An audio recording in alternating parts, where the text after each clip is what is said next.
Genesis chapter 20 will be our portion this morning.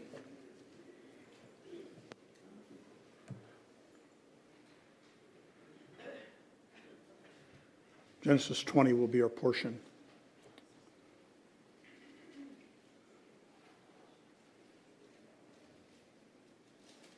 As we kind of work our way through the ideas, I'm going to bounce around a bit, so I think I'll begin by just reading the chapter in its entirety.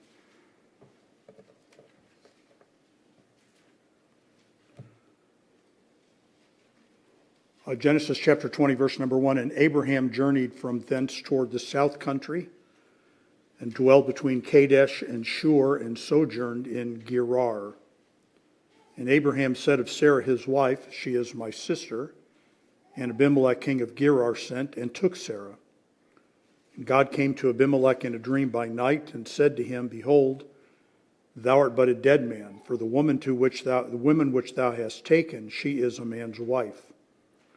But Abimelech had not come near her, and he said, Lord, wilt thou slay also a righteous nation? Said he not unto me, She is my sister? And she, even she herself, said, He is my brother. In the integrity of my heart and innocency of my hands have I done this. And God said unto him in a dream, Yea, I know that thou didst this in the integrity of thy heart. For I also withheld thee from sinning against me. Therefore suffered I thee not to touch her. Now therefore restore the man his wife, for he is a prophet, and he shall pray for thee, and thou shalt live. And if thou restore her not, know thou that thou shalt surely die, thou and all that are thine. Therefore Abimelech rose early in the morning, called all his servants, told all these things in their ears, and the men were sore afraid. And Abimelech called Abraham, and said unto him, What hast thou done unto us? And what have I offended thee, that thou hast brought on me and on my kingdom a great sin? Thou hast done deeds unto me that ought not to be done. And Abimelech said unto Abraham, What sawest thou that thou hast done these things, this thing? And Abraham said, Because I thought, Surely the fear of God is not in this place, and they will slay me for my wife's sake. And yet, indeed, she is my sister. She is the daughter of my father, but not the daughter of my mother, and she became my wife. And it came to pass, when God caused me to wander from my father's house, that I said unto her, This is thy kindness which thou shalt show me at every place whither we shall come. Say of me, He is my brother. And Abimelech took sheep and oxen and men servants and women servants, and gave them unto Abraham, and restored him Sarah his wife. And Abimelech said, Behold, my land is before thee, dwell where it pleaseth thee. And unto Sarah he said, Behold, I have given thy brother 1,000 places of silver. Behold, he is to thee a covering of the eyes unto all that are with thee. And with all other thus she was reproved. So Abraham prayed unto God, and God healed Abimelech and his wife and his maidservants, and they bare children. For the Lord had fast closed up all the wombs of the house of Abimelech because of Sarah, Abraham's wife. And let's go ahead and pray. Father, thank you for your word. Thank you for the kind grace you have shown us in bringing us to faith in the Lord Jesus Christ and in the reliability of your word. Teach it to us. May we always see you in your attributes, and may we always be reminded of ourselves and our attributes as we study your book. We pray your blessing and help today in Jesus' name. Amen. Well, as I mentioned last week, we're not going to spend a lot of time dealing with the destruction of Sodom and Gomorrah, although it has I think, tremendous biblical significance. So I'm not trying to relegate it as unimportant. Jude says, even as Sodom and Gomorrah and the cities about them in like manner, giving themselves over to fornication and going after strange flesh, are set forth an example, suffering the vengeance of eternal fire. So, anytime, in any context, that the conversation of the acceptability of homosexuality comes up in our culture or even in our world within some sort of Christian context, the standard answer that God's people have to give is Jude 1:7. God said all that needs to be said about his view of homosexuality at Sodom and Gomorrah. And so again, not that the passage is without its significance, but Abraham's part was to intercede for it and to serve to us as a representative of the reason that Lot was delivered. Not his righteousness, but the righteousness of another. Abraham functioned very distinctively as a representative of Jesus Christ in that passage. That Lot is delivered from God's eternal judgment because of the righteousness of another. I don't think that could be any more plain. Our attention then moves to the chapter that we have this morning as we continue on with the life of Abraham. And let me just mention this. I don't remember now because I'm old and feeble and my memory has never been very good. If I mentioned this last week, but we're going to finish up the life of Abraham, and we're going to just take a little bit of a pause. There have been a couple of questions that have come up in light of Abraham. One has to do with baptism and circumcision. We'll go back and revisit that. And one has to do with Abraham and eschatology, future events, and we will attempt to deal with that at some level. And then we'll return back to our Bible character study after we're finished with that, however long that ends up being. So, all right, in Genesis chapter 20 then, to return our attention to the text, we are oriented once again with Abraham geographically. And I think that while the Bible definitely uses geography at times to represent spiritual condition, it's certainly true of Lot, that we know much about Lot's heart from the way he interacted with the cities of Sodom and Gomorrah. I don't think there's anything distinctively spiritually oriented to Abraham's journey, other than to place him at the far southern reaches of what will become what is the land of promise. Kadesh is down in the far south, which is close to the land of Edom, and the biblical land of Edom was south of the Dead Sea and just north of the Gulf of Aqaba, which if you look at the Red Sea, not the Dead Sea, but the Red Sea on a map, it looks like it has two big fingers coming off of it. And Edom was off to the eastern side of that. And we know that from Numbers chapter 20, verses 14 through 16, in which Kadesh is identified for us that way. Shur, which is another place there, is close to Egypt. So again, we're down in the southern reaches of the land of promise. 1 Samuel 15:7, Saul smote the Amalekites from Havilah until thou comest to Shur, that is over against Egypt. So we have Abraham located very far south. Again, that's not an indication of his spiritual position. It's just where he's located on a map. Where is he in reference to the land of promise? Down in the southern reaches. And Gerar then, wherever Gerar is the particular place that he lived in between these two regions. One kind of on the far southwest side, one on the southeastern side. Abraham is living down in there. Right, so we have him oriented geographically, and then the story begins to develop as to what happens while he is down there. And this man, Abimelech, is evidently a very significant figure in that particular period of time and in that region. He will continue on to be an important character in the life of Isaac, and we will talk a little bit more about that next week.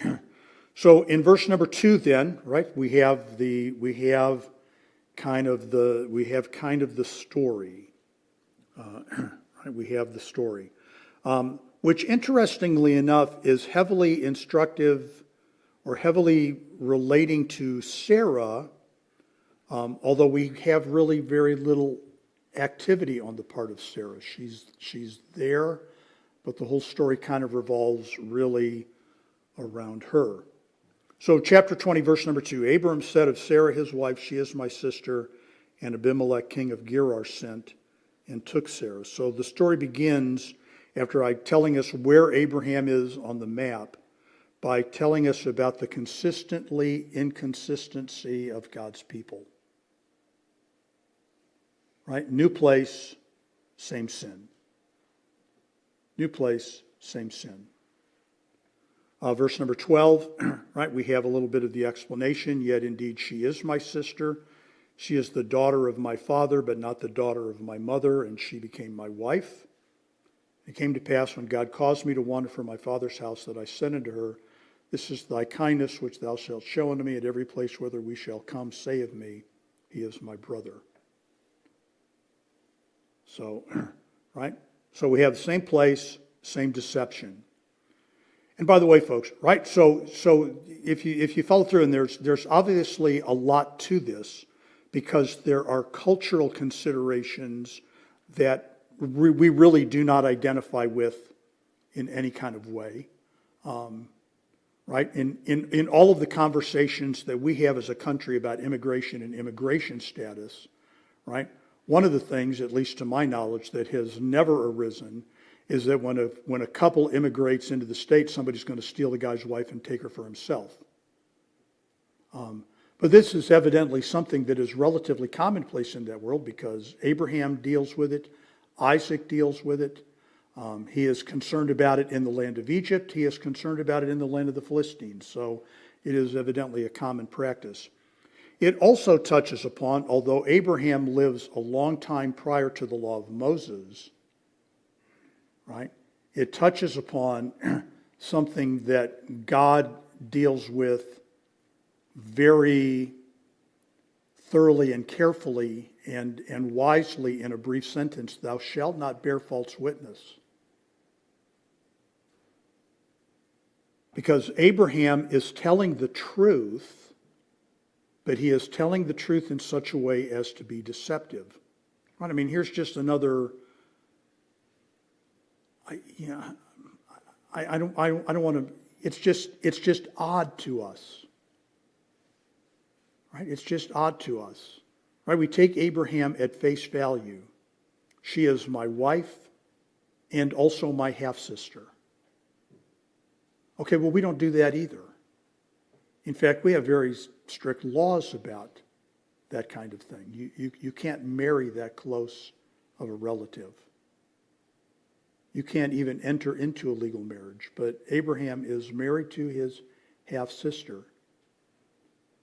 So it is not really a lie to say she is my sister, but it is certainly deceptive to present her as primarily his sister when she is his sister and his wife.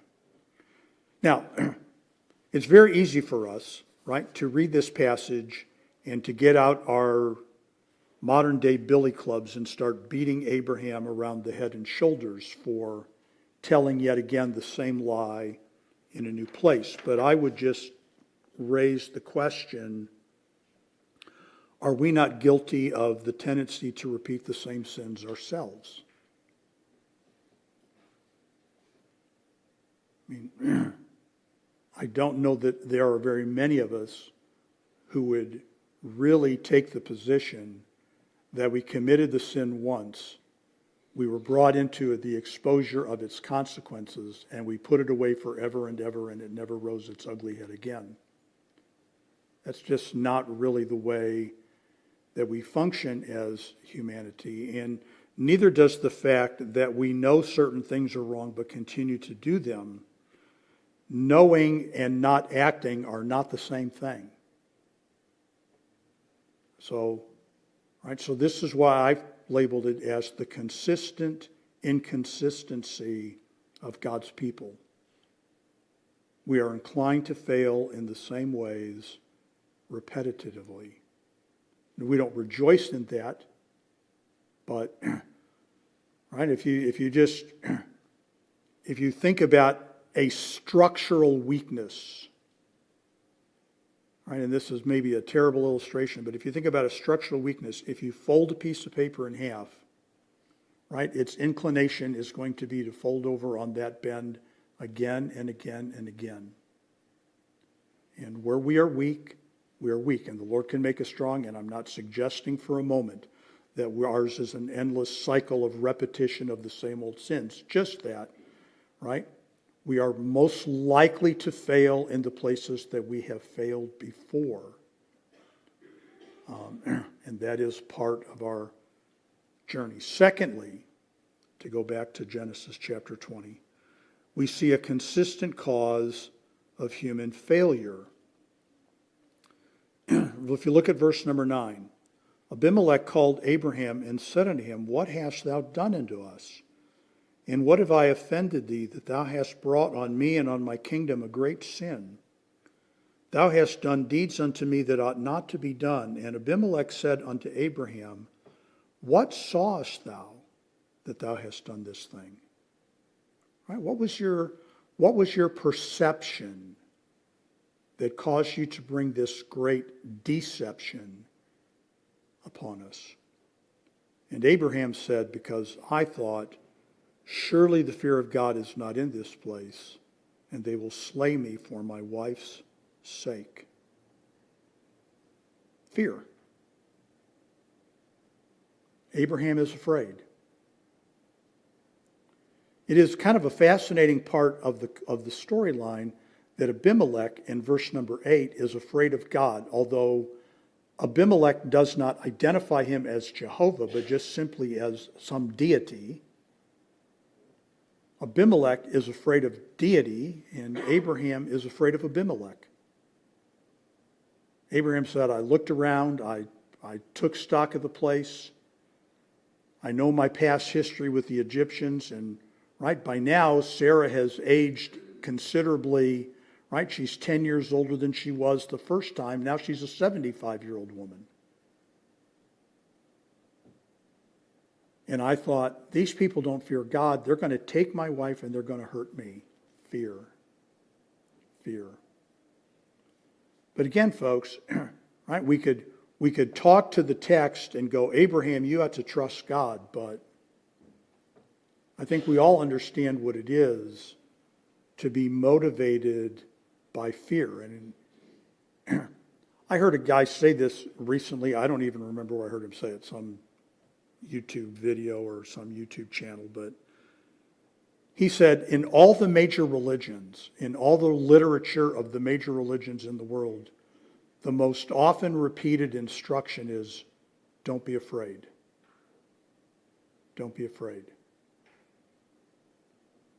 And it's easy to say, don't be afraid. But the reality is, we're human beings and we tend to be afraid. We tend to fear things. And in fact, folks, most of our failings, if you think of it that way, are probably not in the realm of doctrine, what we believe, although certainly people can have doctrinal failures. But our failures come in the line of practice. That our failures are to apply what we believe and know to be true adequately or correctly. Again, I'm not suggesting for a moment that believing the right things is unimportant.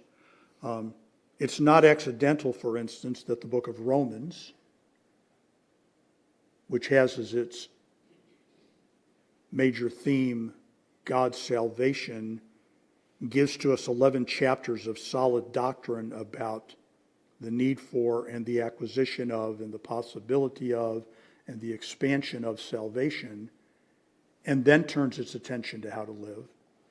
It's not an accident that Ephesians and Colossians, which talk to us about what it means to be God's people, begin by talking to us about the theology of being the church, before it gets into telling us how to behave as the church. It's not accidental that the book of Hebrews, which really has as its major thrust, I would argue, the adequacy of the work of Christ as our high priest to keep us saved, to be very heavy on theology before it finally gets to application. It is, I think, one of the weaknesses of much of the fundamentalist movement that it minimizes the solid doctrine and runs to the application when both are essential. But it's how we live in which our theology and our practice come together, and it is fear that most often impacts our practice, not our doctrine.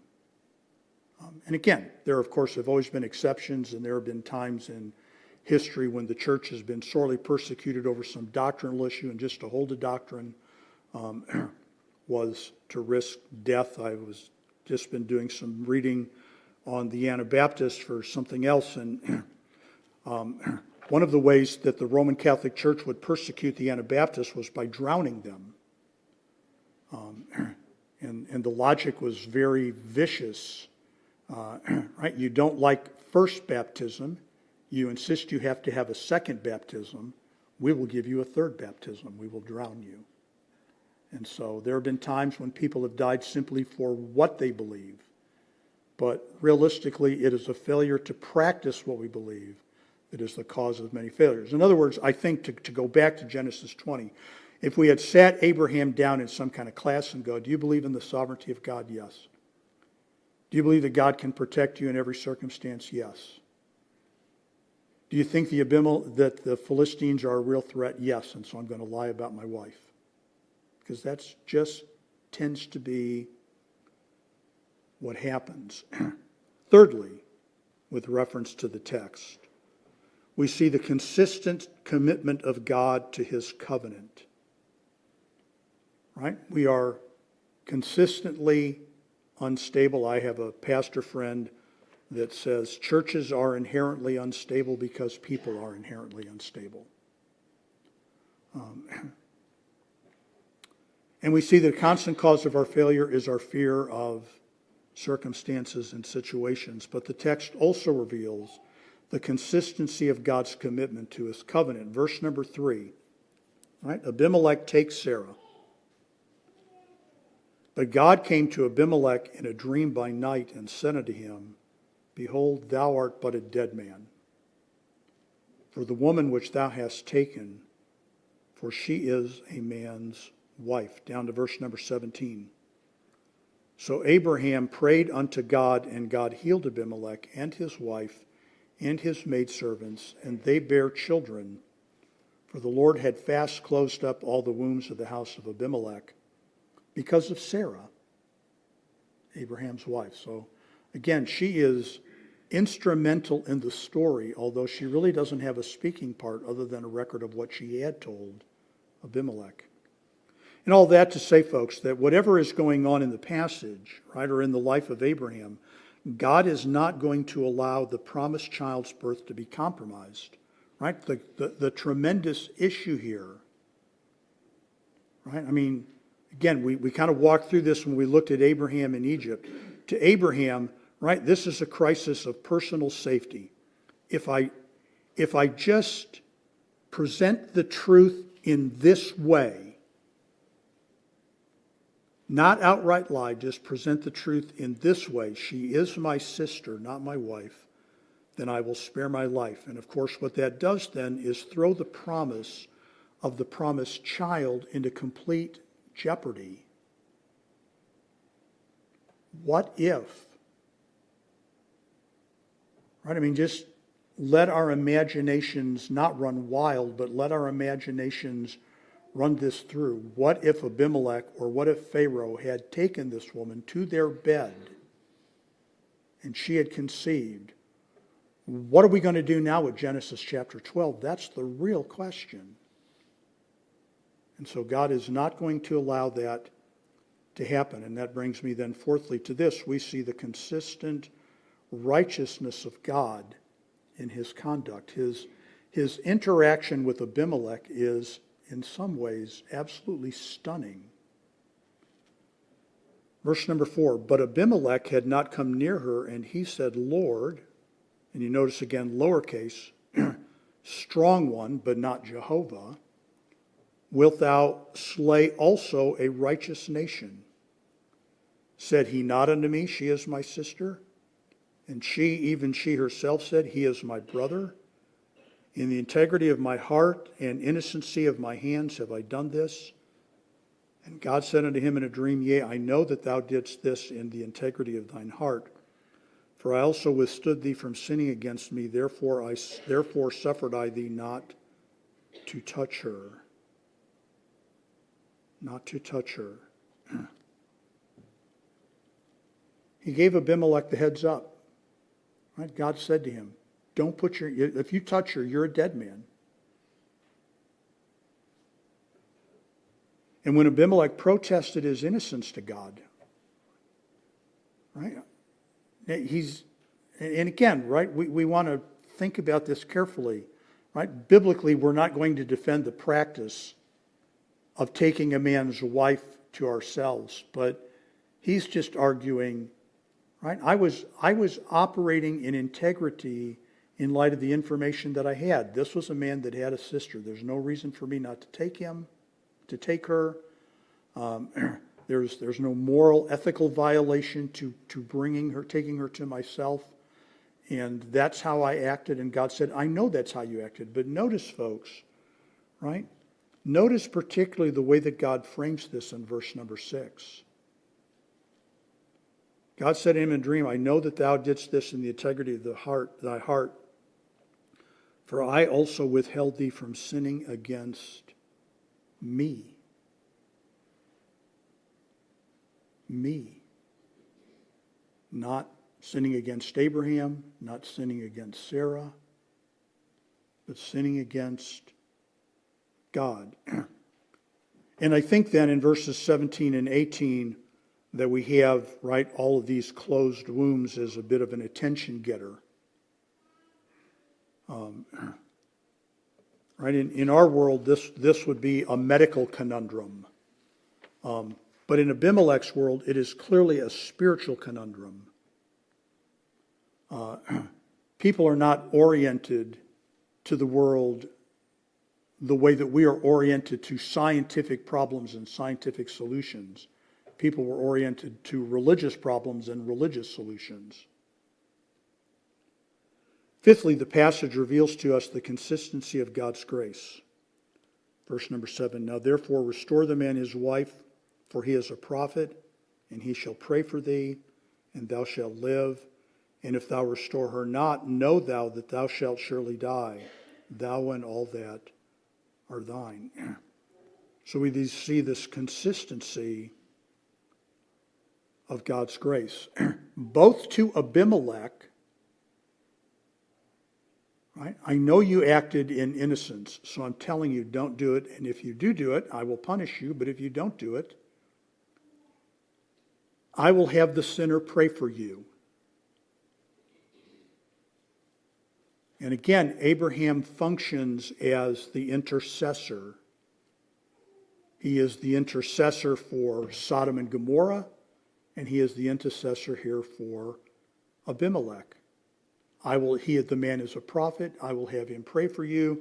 And then you get to verse number 17. So Abram prayed unto God, and God healed Abimelech and his wife and his maidservants, and they bare him children, for the Lord had fast closed up all the wombs of the house of Abimelech because of Sarah, his wife. And finally then, folks, I think that we see the self-interest that governs our conduct.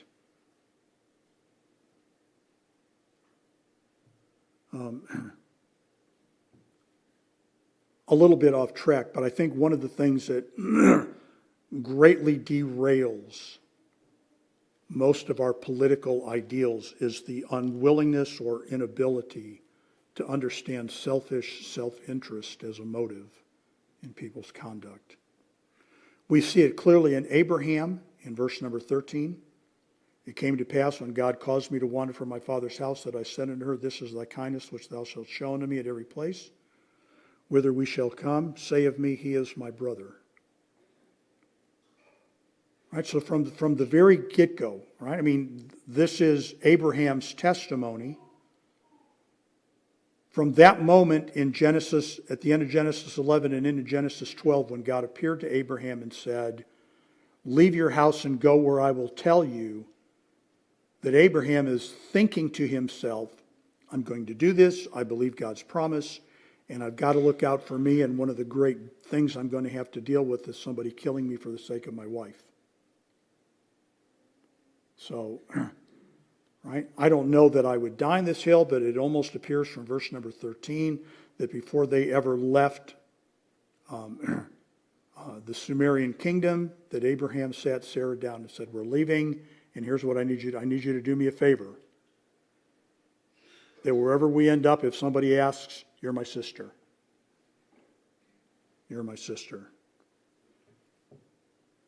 And we see it also, I think, in Abimelech in verses 14 through 16. Verse 14, Abimelech took sheep and oxen and manservants and women servants and gave them unto Abraham and assured him Sarah his wife. And Abimelech said, behold, my land is before thee, dwell where it pleaseth thee. All right, and I'm going to stop there. We'll come back to verse number 16. It's just a little bit trickier to navigate. Right, we kind of saw this in the Egyptian account, that compensating a man for his wife, right? You didn't just steal a man's sister and take her to yourself. You purchased her. And since we're dealing with powerful rulers in the biblical sense of the word, Egypt and Abimelech, these are men with the resources to be very generous in their gifting. Right, so part of the question becomes at this point in time, having given the wife back, is there a need for a gift? But again, I think that we have some ability to enter a little bit into Abimelech's thinking. When he looks at Abraham, what does he see? When Abimelech looks at Abraham, he sees a man who has the ear of God. That this is a man who is potentially a dangerous man, not because he is mighty militarily, but because he has a deity who comes to his rescue. So, what would you do? Solomon will say one day, many years down the road, a gift in secret pacifieth great anger. So what does he do? He makes a very generous donation to Abraham and opens the land up to them, to Abraham and Sarah, and gives him basically what we would call a green card, right? You have authority and sanction to live in the land and to dwell in the land. So here's all this stuff. Which brings us to verse number 16, which is a rebuke. And we need to understand that, right? Verse number 16 reads a little tricky. We're going to read it in a second, right? But what is very clear is that it is a rebuke. And this is my suggestion to you, that you read verse 16 as Abimelech being very sarcastic. That there's some snark going on in the passage. Verse 16, and unto Sarah he said, behold, look, I've given thy brother 1,000 pieces of silver. And I would put brother in air quotes. Right? Because Abimelech now knows he's not the brother. But I'll play the game. I've given your brother 1,000 pieces of silver.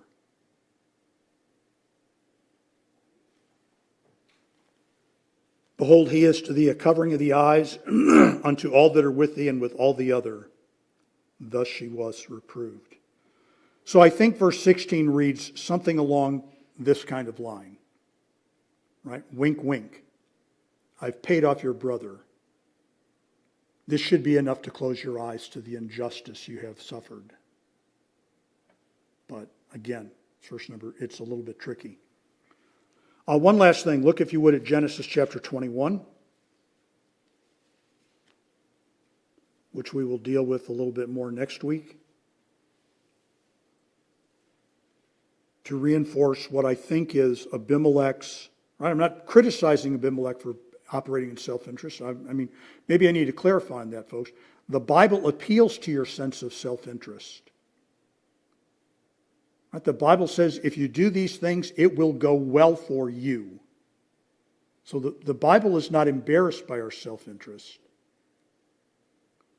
But as believing people, we understand that our interests are often in our minds in conflict.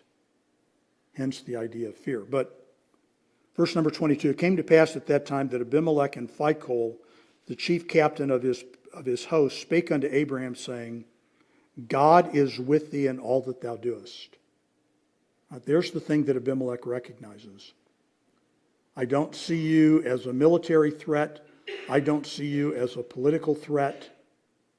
You know, I have a little interaction with your God, and he threatened to kill me because of you and your wife. So, therefore, swear unto me here by God that thou wilt not deal falsely with me, nor with my son, nor with my son's son, but according to the kindness that I have done unto thee, thou shalt do unto me and to the land wherein thou hast sojourned.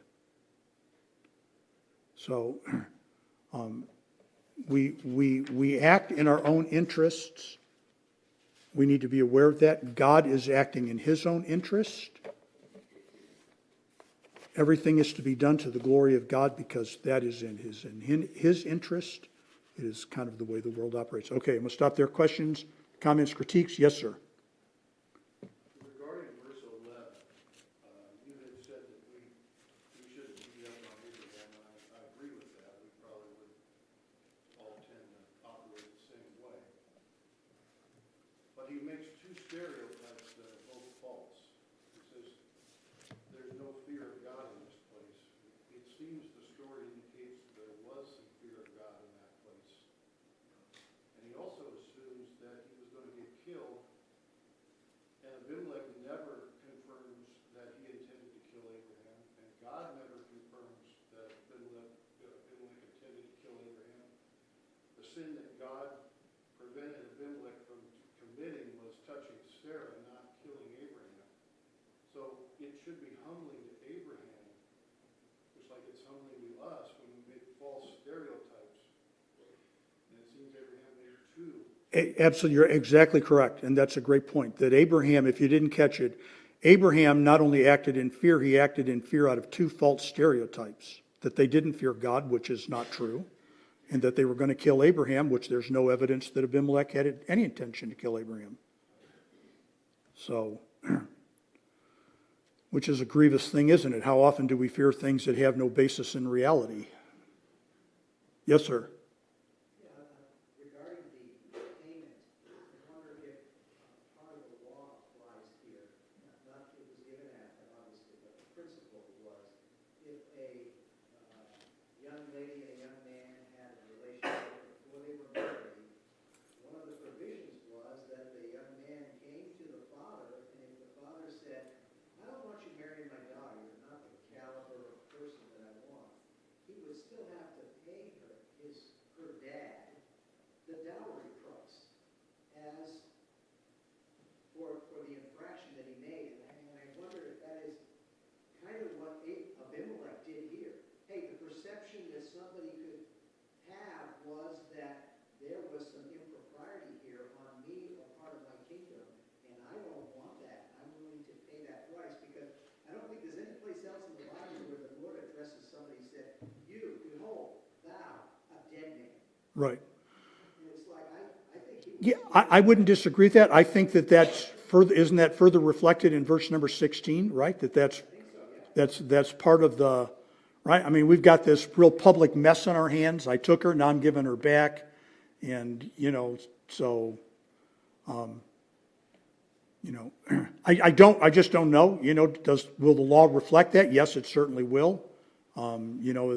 Is Abimelech, and he is a Philistine, So, but, now we're into that really tricky subject of honorable but unbelieving lost people. So whose hand did I see? Was that you, Rick? Well, also in the aspect, I think Abraham understood the kingdoms around the area. I mean, it doesn't say he went, King Abimelech went to him or sent Michael as chief person and talked and asked Abraham. He sent and took. Yes. I mean, he sent and took. He had the power and authority of the land. And it went, I don't think that he went by and said, hey, no. They inquired who she was. But I don't think it would have mattered if Abraham would have said, well, she's my wife. Well, I don't think there's any doubt that apart from divine intervention, like we see in chapter 14, right, which Abraham's 318 men were not the Delta Force, right? I mean, that was a divine victory, and Melchizedek pointed that out. God gave the victory. I don't think that there's any doubt that Abraham had no power to stop Abimelech, right? Abimelech would have killed them all, taken all their stuff, and then probably would have went home and had lunch. Yes, sir. So Abimelech, technically, although maybe his morals are slightly off, whatever, right? Based on like his position, like he took the sister, the wife, and then gave her back because God. Right. So did he technically sin in any of that situation? Because No. Huh? No. Yeah. So, but if you just look at it from the outside looking in, he seems Well, let me back up there a little bit, Matt. Did he technically sin? I guess I would argue that he technically sinned in that he is willing to entertain the conduct that violates the one husband, one wife principle that the Scripture establishes. Did he break any kind of rule or law apart from that? No. I don't think so. So, right? And that, of course, gets very tricky because, we have all kinds of conversations about plural marriage in our society and still people who are practicing it on the basis of it being a biblically defensible position when the New Testament seems to make no allowance for anything other than one man and one woman. So, there is a sin. And again, this man is a Philistine, so he's not going to have any kind of, that we're aware of, believing relationship with Jehovah. And of course, that's a sin. In fact, that's going to be part of the, not Abimelech, but that is going to come up in the message this morning in John chapter 3. Right? I mean, that's a great offense. But in that framework of, did he violate any law or moral precept that we're aware of? No. And God doesn't hold him to account for that. Right? Again, God's frame of reference seems to be, if you put your hands on her, then I'm going to kill you. So, all right, I think it's about it is 10:45, so we'll be back.